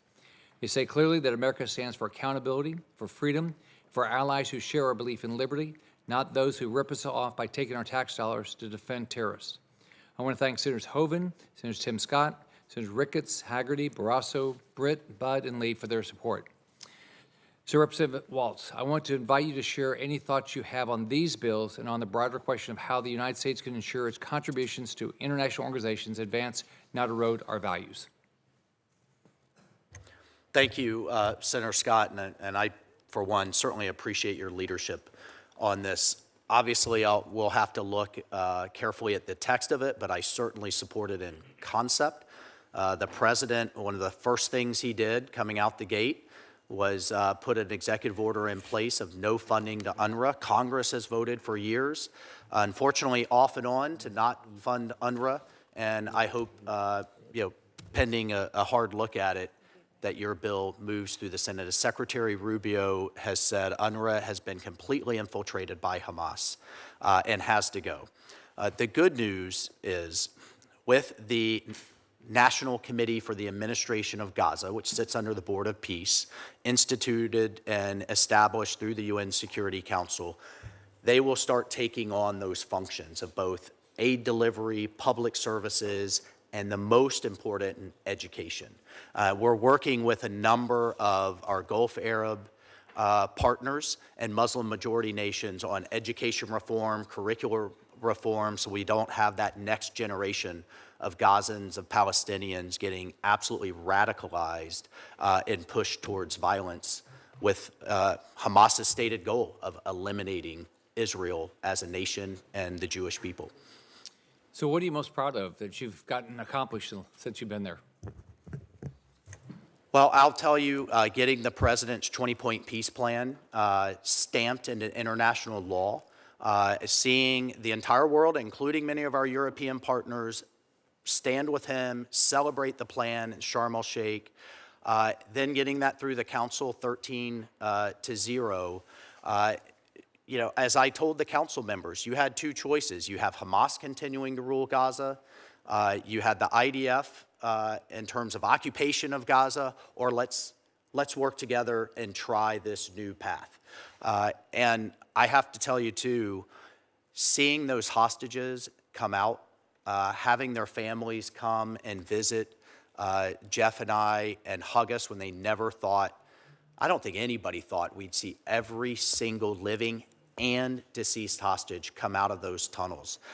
It was, and I think the President, his team, Special Envoys Witkoff, Jared Kushner, the Secretary, deserve enormous credit from history for saving those lives. There is not a single hostage in those tunnels for the first time in a decade, and that's something that I would hope we could all celebrate. All right. Thank both of you for your hard work. Thank you, Senator. Senator Van Hollen.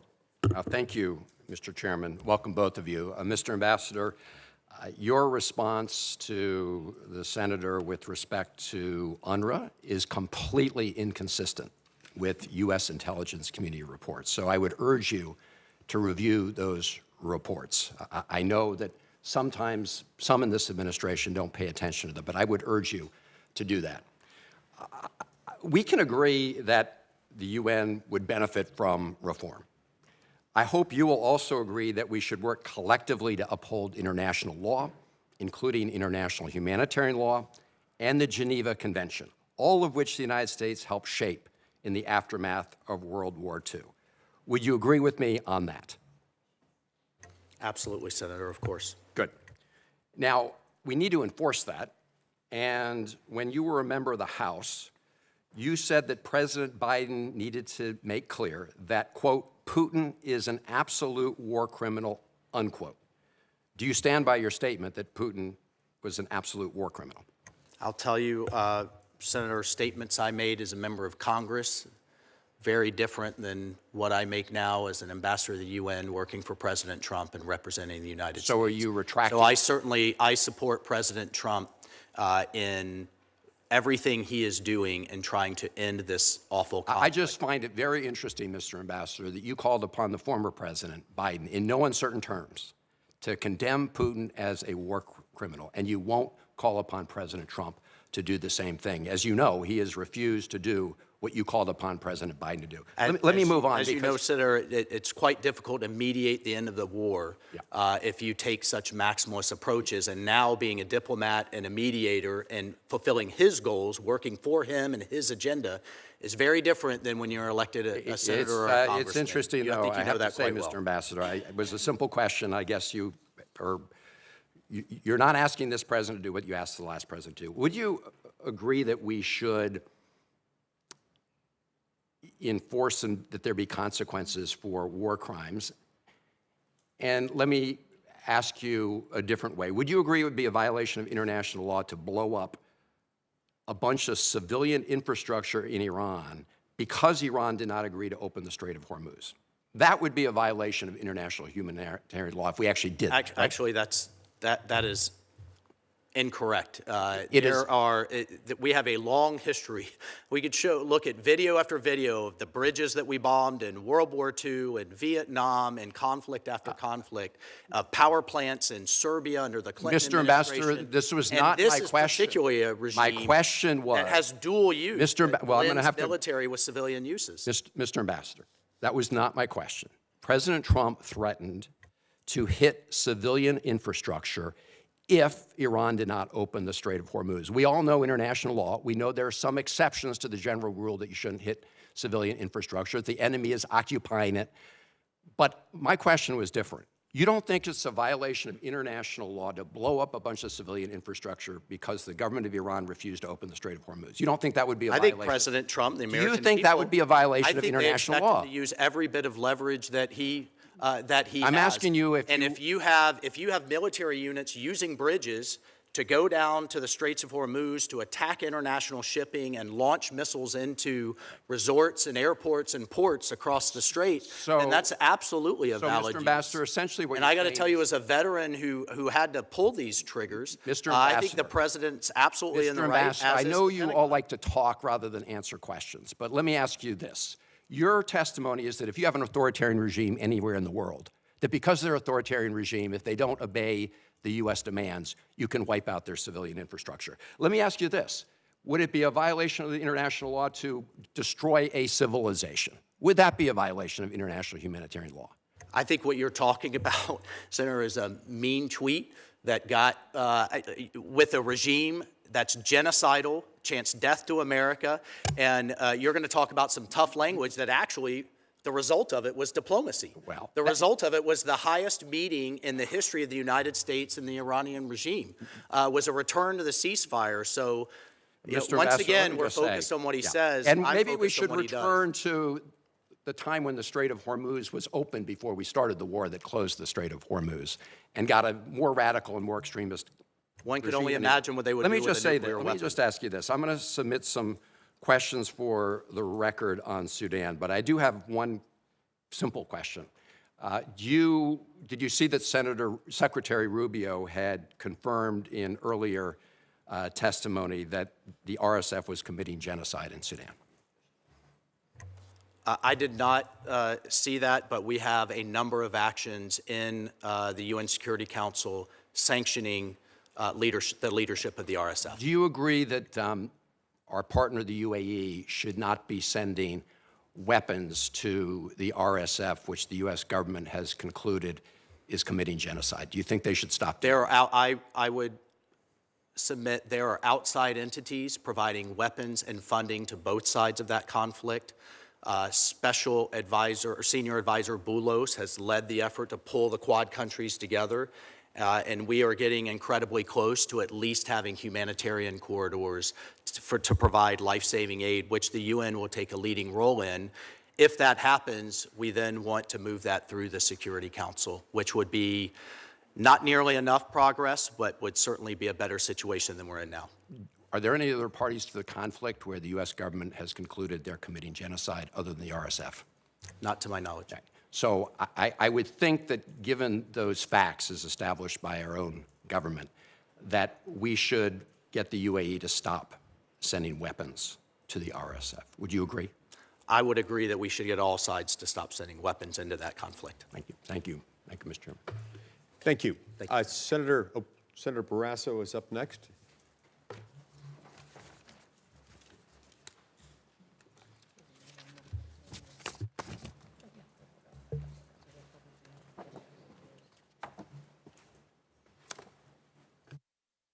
Thank you, Mr. Chairman.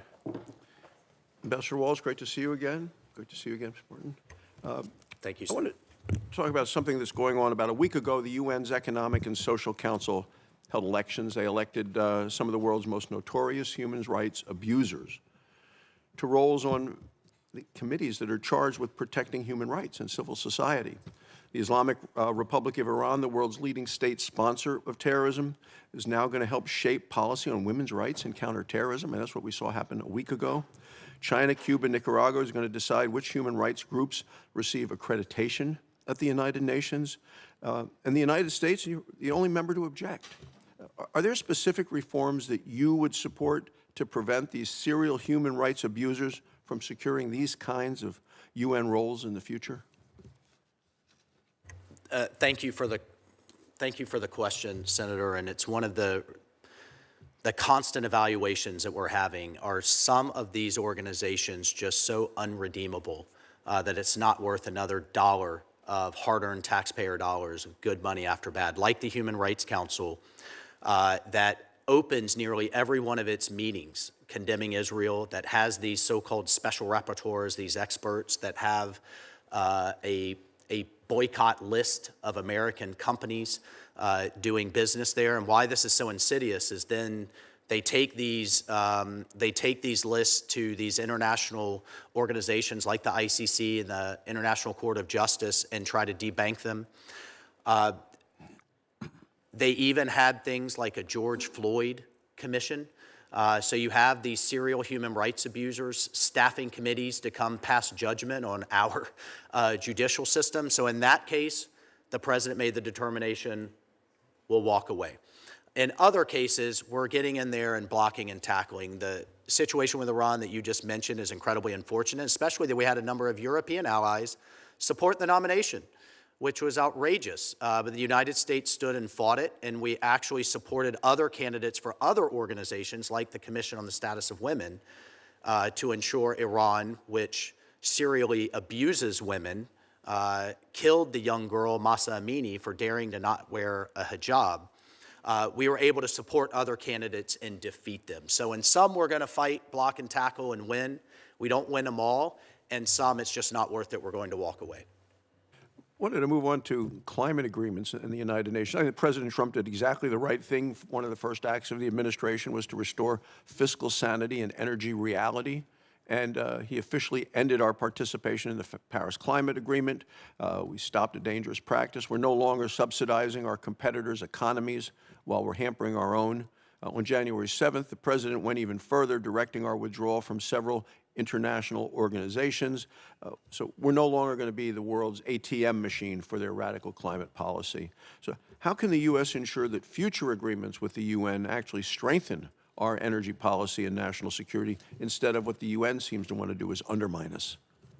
Well, case in point, regardless of where you are on the debate of climate on either side of the aisle, I would hope we would all agree we don't need 7 UN agencies that, with their own headquarters, staff, executive boards, focused on the climate issue. We were very proud in the month that the United States was president of the Security Council to have Secretary of Energy Chris Wright there to preside over the council and talk to the world on that stage about energy addition, not transition. With the demands of AI, both he has said, I have said, we can't win the AI race on wind and solar. It's just physically impossible. We can't, when we look at where Ambassador Bartos just visited in places in Africa, they just need to eat. And in fact, because of these ridiculous policies pushed by the UN, these people are dependent on burning wood because these renewables don't work, don't provide enough energy, and because they've been dissuaded from using things like coal and clean gas. So it is something where we have a lot of work to do. These policies in terms of ESG and these discriminatory policies emanate from these UN bodies. We were able to defeat what would have been the world's first global carbon tax, which would have levied $1 billion a month on global shipping that's powered by fossil fuel. It was insane. And so, again, some you walk away, some you fight and win. But rest assured, you have fighters here. Yeah, well, I was going to turn to the other fighter, Ambassador Bartos, specifically with the status of China's being a developing nation. And, you know, the world's second largest economy, second largest contributor to the UN. In September, they announced that they would no longer be seeking special treatment given the developing countries in the World Trade Organization agreements. But how can the U.S. use China's World Trade Organization announcement to instigate a change of their designation from being a developing country? Because clearly they're not. Thank you for the question, Senator. It's great to see you. I never miss an opportunity when I engage with the UN officials to mention that the large developing nation with a space program called China, and they always chuckle.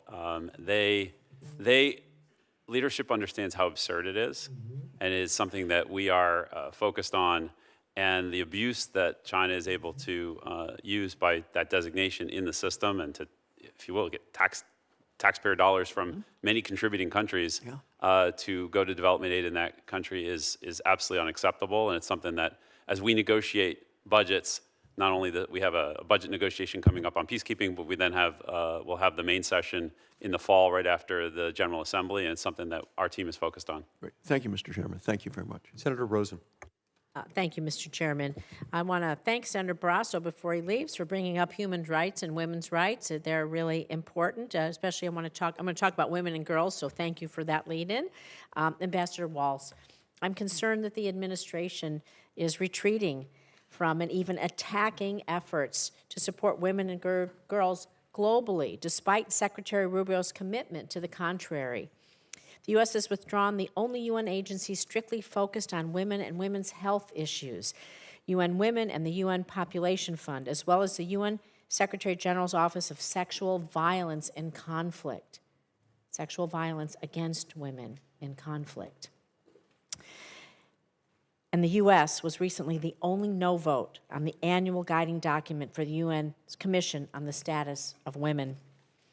So, Ambassador Waltz, how and where is the administration carrying out support for women and girls globally, as they are often victimized in conflict and through just other governmental factors in their country, and they're really suffering? Senator, thank you for the question. I would say two things.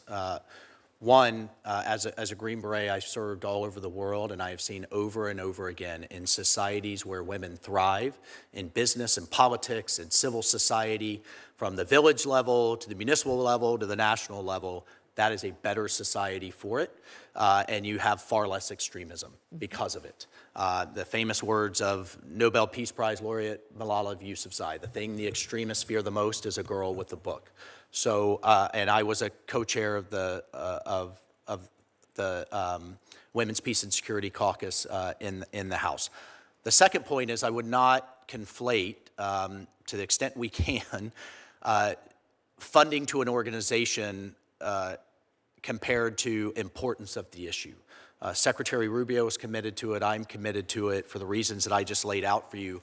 But as we look through these organizations, many of them are duplicative, many of them were symbolic, many of them weren't really delivering the results that I think American people would expect. we So could- despite some of the titles, where we are supporting is our funding that I talked about earlier in UNICEF, in World Food Program, in International Organization for Migration that do support women and girls in crisis situations. Really important. Perhaps we could meet offline. I just met with UNICEF. They have a lot of issues. They're really trying to uplift children and take care of children, some of these other programs. And so maybe we could talk about some of these programs. I've met with and- their leadership as well. And just of note, we had the First Lady as the first Lady ever to preside over the Security Council, talking that's about great, but AI and education. I have limited what time, have so you. let me get Sure. to my 2 minutes because I see Senator Cruz over there. And I do agree with you that when women lead, we do have less extremism, and that is a good way that we fight terrorism. It really is counterterrorism to support women and children. But the administration has also vastly expanded the global gag rule to include not just reproductive health, but also gender-based and LGBT policies and programs that apply to multinational corporations or organizations, for the first time. And it's likely, again, to have a huge impact on women and girls and other vulnerable communities. So are you telling impacted organizations about the policy? What's the status for waivers for international organizations so they can continue their work with non-U.S. funds? And I'll just say very quickly, and I'm happy to hand it over to Ambassador Bartos. We are engaging on the implementation as we speak. Our chief legal advisor for the State Department was just up in New York. The Undersecretary for Foreign Assistance is heading to Geneva to sit down with these agencies on the implementation. It is go forward, not existing awards, not existing grants, but as we implement new grants together, the lawyers are working through effective implementation. But I can tell you we are committed to getting life-saving aid to people in need and also to reform development aid so it's creating jobs and not dependency. thank you. Did you want to add something to that? Well, it's a great question, Senator, and it's something I can just report to you, and it's good to see you, that our team up in New York, I've personally met with the legal counselor over at the UN, and the Undersecretary General is in charge of the budget, working very closely with our colleagues at the State Department. We have taken a whole-of-mission approach and working very collaboratively with the State Department to not only address this issue, to make sure that we are a very effective, the word they use up in New York, the interlocutor. I'd never heard that word before I got to New York, but that's the word they use, effective interlocutor, to make sure that these concerns are heard and that we're finding solutions as we roll out the program. And I think we do have to remember, as we fight terrorism around the world, so as a co-chair of the counterterrorism subcommittee here, it is important that we look at marginalized communities, how they're being attacked, how they're being used as pawns oftentimes, and how they may be subject to the will of our adversaries in order just for their survival or for their family's survival. This lets places like China and our adversaries to have maybe more influence. So protecting these vulnerable communities, protecting women, protecting children, this is a way, to your point, to stop the terrorism or China or other folks from getting into communities and working against America's best interest. And so there is a diplomatic mission there to protect those human rights. Thank you, Mr. Chairman. Senator Cruz.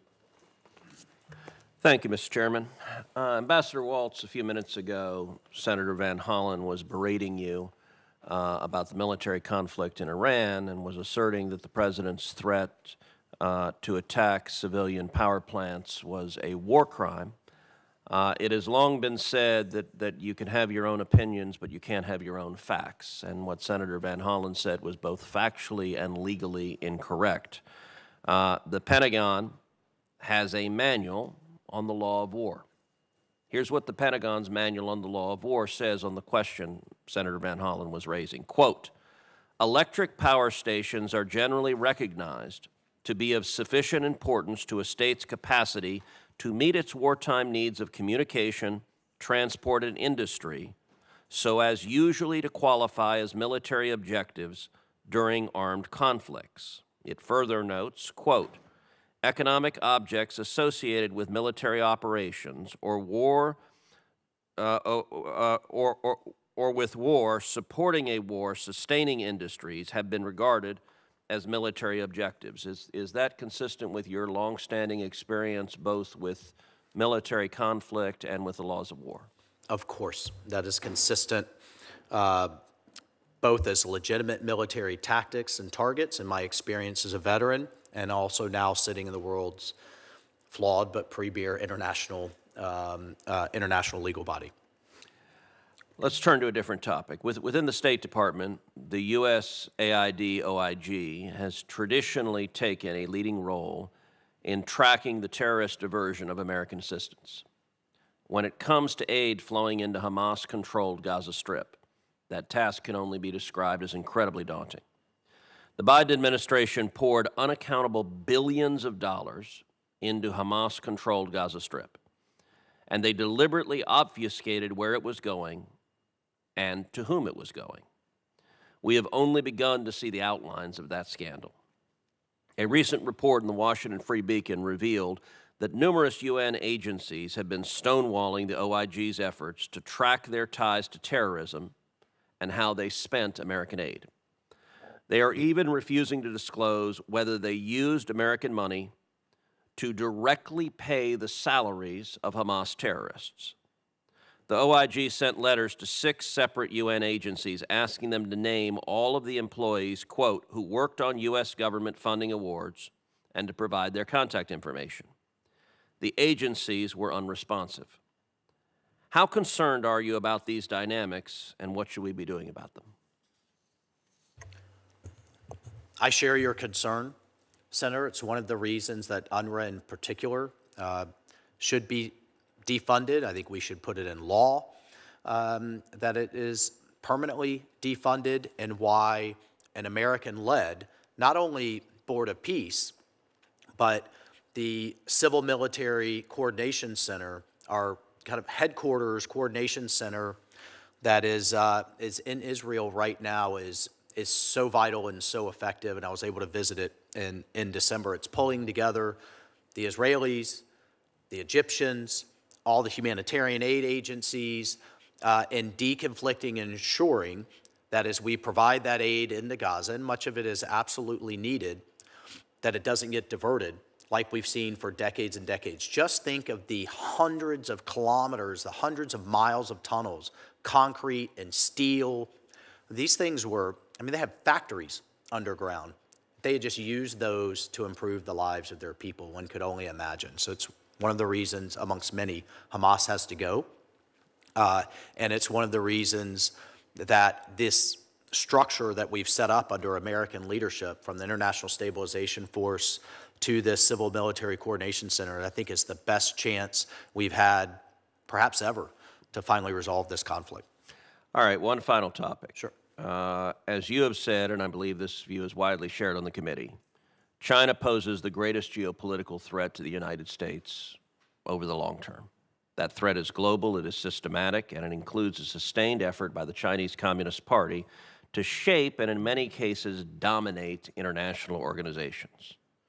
China has taken over international organizations, made them unaccountable, and used them to advance Chinese interest against the United States and our allies.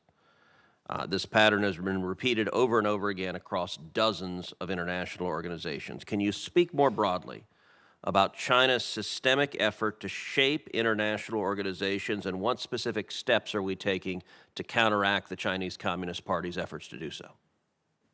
I think the biggest near-term step we should and are doing is to make sure we have American or like-minded allies in some of those key international organizations that most Americans have never heard of, but absolutely affect their everyday lives.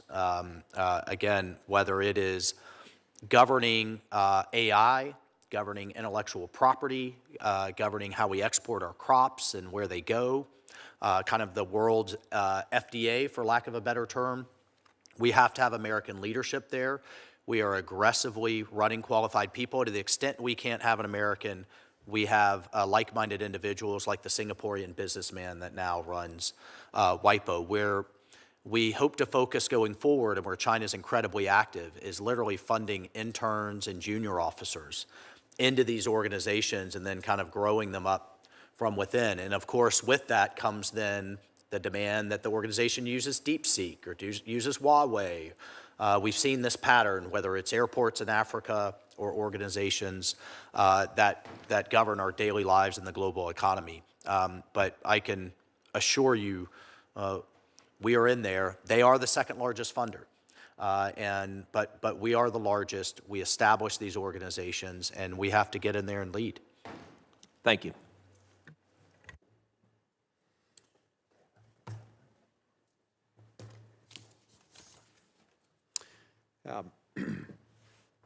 Looks like we've gotten participation by everybody who's going to ask questions, so a sincere thank you to both of you for all that you do and for the benefit of your testimony today. For the information of our members, the record for this hearing will remain open until the close of business tomorrow, the 16th of April. We ask the witnesses to respond as promptly as possible. Your responses will also be made part of the record for this hearing. With the thanks of the committee and its members, the hearing now stands adjourned.